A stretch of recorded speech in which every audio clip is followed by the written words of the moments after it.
So as we all know, back in the day, Hell in a Cell was the final beat. Hell in a Cell was the culmination of a feud. If your feud got so personal, so brutal, so violent that you had to end it, you'd end it in the most dangerous structure known to mankind. I know, Mick Foley knows all about it.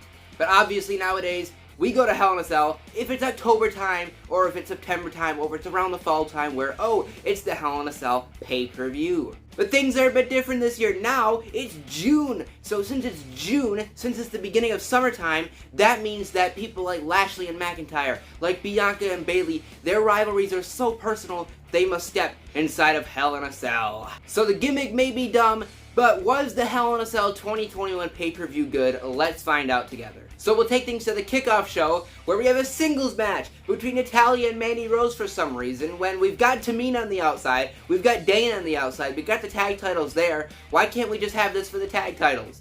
But this is just your reminder, your daily reminder, your monthly reminder, whatever, that the WWE Women's Tag Team title scene is an absolute mess. So Natalya wins, she makes Mandy tap out, cool. So now when Mandy and Dana challenge, they lost. Mandy lost to Natty unless Dana beats Tamina, but cool, I guess. So we start with the main card, and let me just get something off my chest. On the Smackdown side, we've got two feuds. We have Owens and Zayn, and we have Cesaro and Rollins, have been feuding for months. And Cesaro and Rollins especially has gotten so personal, so brutal, so violent, that there could be only one way to settle this with the Hell in a Cell pay-per-view here.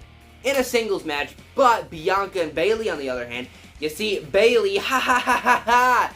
Just like that, Bayley laughed at Bianca. Bianca, nobody's ever laughed at her before, so that means we gotta step inside of Hell in a Cell.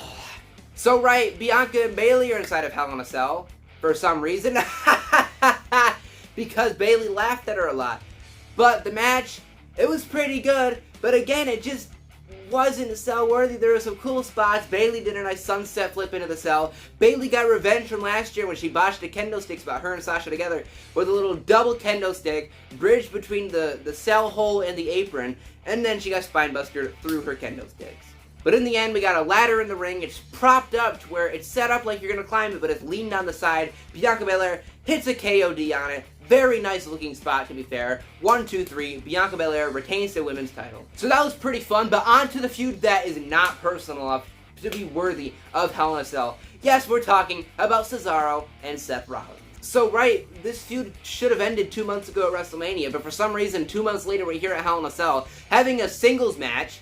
And just to prove how non-personal this is, Cesaro's making his way to the ring. Rollins jumps him from behind before the bell. But yeah, pretty fun match. You'd think, okay, maybe Cesaro can finally get his big win here, even though we already got that at WrestleMania in front of an audience. But no, Rollins wins. And what makes it even better, Rollins wins with a roll-up. So yeah, they've been feuding for probably, what, February time? March time? It was before the Fastlane pay-per-view, I remember. And Rollins wins with a roll-up. There's only one way to settle this. This rivalry has been going on for so long, it's gotten so personal, we should be settling this inside of Hell in a Cell. Wait. Next up, onto some spooky nonsense. Everybody loves it. Alexa Bliss versus Shayna Baszler. And so Alexa makes her entrance with the fun little Firefly Funhouse remix, all that cool stuff. To be fair, that is a pretty neat part. But yeah, this match just kinda happened. Shayna was doing some stuff. Bliss was doing some stuff. Shayna did the arm stomp thing to Alexa Bliss's arm, which was fun to see, until we had possession on live TV. That is right, folks. Nia Jax got possessed. She store into the eyes. That, I don't know if that's English or not. She stared, she store, she staw. You know what I'm talking about. Nia Jax getting eye-to-eye contact with Alexa Bliss, until she slaps Reginald. That probably messed up Chroma Key so bad, but Nia slaps Reginald under the control of Alexa Bliss. And then this part low-key was pretty cool. A little double scream at the same time. Ah, yup, just like that. At the same time, that genuinely probably took a lot of syncopation. That was really nice. But yeah, and then Alexa Bliss, she goes to the top, hits Twisted Bliss, and 1, 2, 3. No, really. No, not really anything screwy to screw Shayna over. Shayna just loses clean and just a few minutes to Alexa Bliss. I know it's been said time and time again over the past year, but poor Shayna Baszler, what could have been, and what could possibly still be, but as of right now, she's still losing to Alexa Bliss in 5 minutes. Next up, another feud that's been going on for ages, yet isn't worthy of Hell in a Cell because Bianca and Bayley were laughing at each other, ha ha ha ha. It's Kevin Owens versus Sami Zayn. And so all match, this is good storytelling. All match, Kevin Owens was feeling the effects of my favorite move in wrestling, the Nigerian nail from big old Commander Aziz a couple days ago. He's feeling the effects, he's selling that, you love to see it. It was a pretty good match. Obviously Owens, he had breathing problems all match, which again, very good job selling. And then eventually he gets his arm injured by Sami Zayn. Sami Zayn hits a haluva kick with blood coming out of his mouth. 1, 2, 3. Sami Zayn wins in a pretty very good match. Next up is everybody's favorite, the Queen, woo, and all that good stuff, Charlotte Flair, challenging Rhea Ripley for the Raw Women's Championship. So right, it's already been a really weird pay-per-view, from choices of Hell in a Cell matches to weird roll-up finishes. But it's WWE. We can't go a night without a good old disqualification finish. That's right, Rhea and Charlotte, they were brawling on the outside until Rhea grabbed the hood of the announce table, hitting it across the face of Charlotte Flair, causing a disqualification. And I feel like the internet's gonna go off like, oh, everybody uses the announce table. Have you never seen a Randy Orton match? It's just like the steel steps. To be fair, that's just like grabbing the announce table cover and hitting somebody with it is like grabbing the steps and hitting them with it. And in that situation, it counts as a disqualification. So yeah, DQ finish, and then Rhea retains by DQ, Rhea hits the finish, and then Rhea, acting like a cowardly heel, but I'm still your champ, ha ha ha, I may not have won, but he, I'm still the champ. Is Rhea heel again? Did Rhea ever turn back face? Did Rhea ever turn heel in the first place? What is Rhea Ripley on Raw in 2021? And finally, it is main event time for the 4,317th time this year. We have Bobby Lashley facing Drew McIntyre one-on-one, but if Drew McIntyre doesn't win, he doesn't get another shot at Bobby Lashley ever again for the title. So yeah, this was pretty good. We had lots of steps being involved. We got chairs involved. Bobby Lashley hit a couple slams on the chairs. Again, the first 5-10 minutes was basically just brawling on the outside. It's Drew's turn to hit Bobby with the steps, and it's Bobby's turn to hit Drew with the steps, but there were some nice spots, nice steps to the head. Drew hit a nice Sheamus move, I can't think of what the name is, a nice, whatever, white noise, no. Sheamus's move, you know what I'm talking about, he hit that on the steps. And then we end up getting a very nice ref bump. You love to see it. So Drew hits a Claymore. Drew demands that the other ref on the outside, as there's a bug in my garage, I'll keep going. Drew hits a Claymore. Drew demands that another ref comes in. As the ref opens the door, we've seen this song and dance before. MVP slips in the cage. Drew hits a Claymore. 1, 2. MVP pulls the referee out. So now MVP, he's locked in the cage with Drew. Drew's assaulting MVP. He's throwing him around. He's throwing him in the cell. He's throwing him in the apron. Drew's back in the ring. He's looking for a Claymore. MVP grabs his leg, and we've already had a roll-up finish. We've had a DQ finish. This is your main event. Hell, I'm going to quote X-Pac on this one. Hell in a freaking cell. Roll-up from the almighty WWE Champion. 1, 2, 3. Bobby Lashley retains.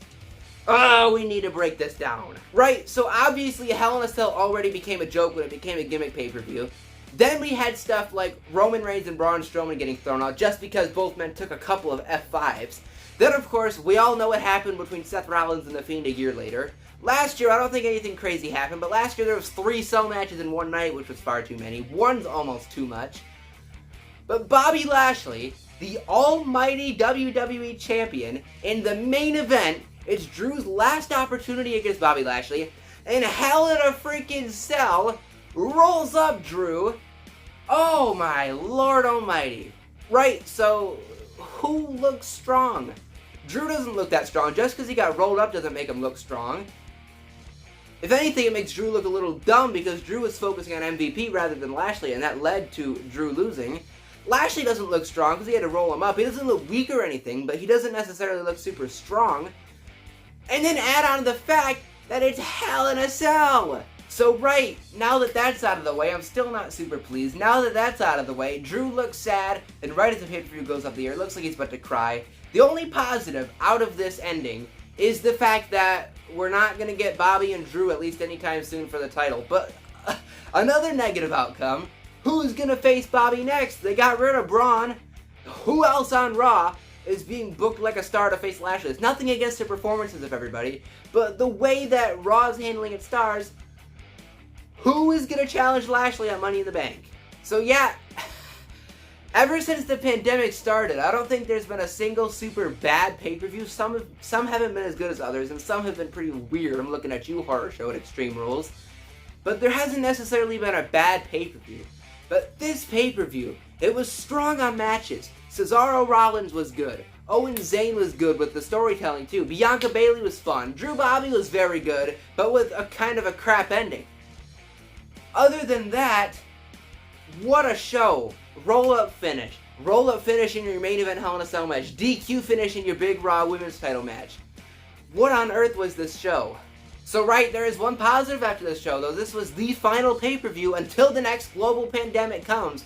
This was the final pay-per-view to emanate from the WWE Thunderdome, so that's a positive. I'll be back here next month for Money in the Bank reaction. I think they said it was 4 weeks' time, July 18th. I'll be here. The first pay-per-view in front of a crowd. It'll be so good. We've got just a few more weeks left at the Thunderdome. We can do it. Speaking of the Thunderdome, go watch my other Thunderdome video. I managed to get into the Thunderdome one final time, made it front row. But anyways, without further ado, let me know what you think in the comments below. What did you think about Hell in a Cell? Tell me how much you loved all those roll-up finishes, all those DQ finishes. Stay safe out there, stay positive, and I'll see you guys in the next one.